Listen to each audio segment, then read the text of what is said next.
Sa bawat gabi, ako'y nananalangin. Tahimik na pangarap ko'y sana'y dinggin. Hindi para sa akin,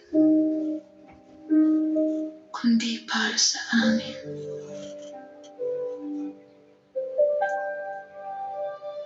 Lumaking salat, ngunit puno ng pagmamahal at pangarap.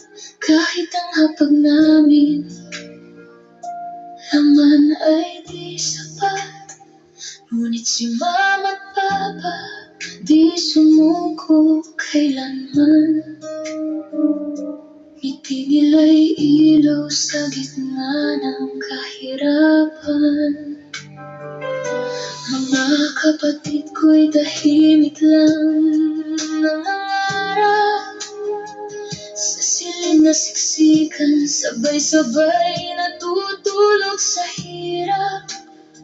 Ngunit sa puso ko'y may isang pangako. Babaguhin ko. Hindi man madali ang buhay na tinatahak. Kakayanin ko, di ako uurong, di naiiyak. Sa sipag, tiyaga at tulong ng may kapal, pangarap tutuparin para sa pamilya.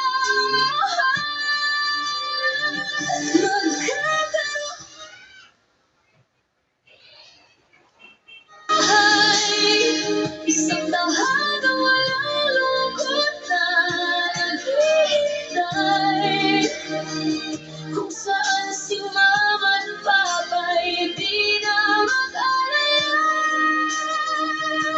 At ang bawat luha'y mapapalitan ng saya.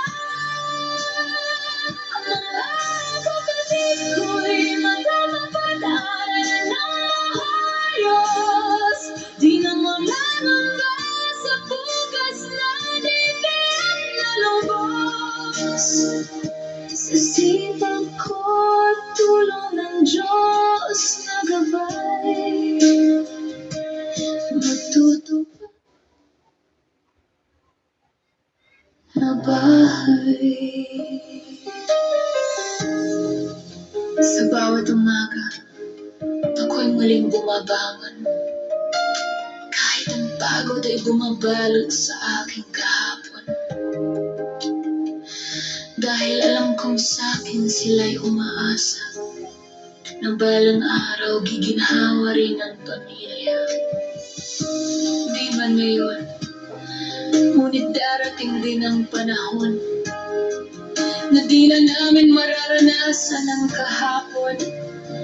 Ang hirap na minsan maging bahagi ng buhay ay mapapalitan ng liwanag at tagumpay.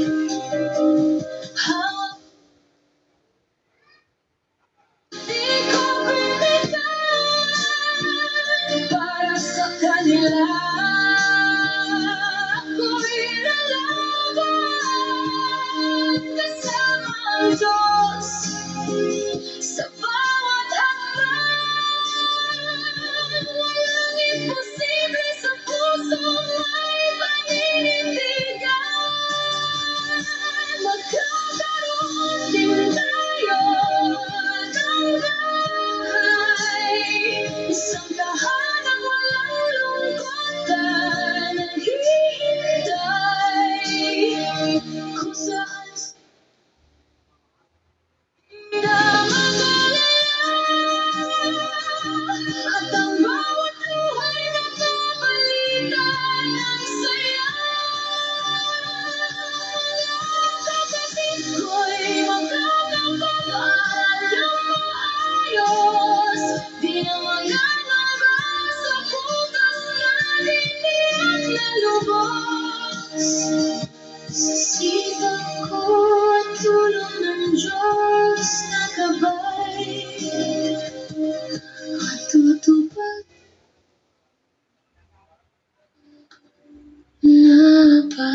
buhay.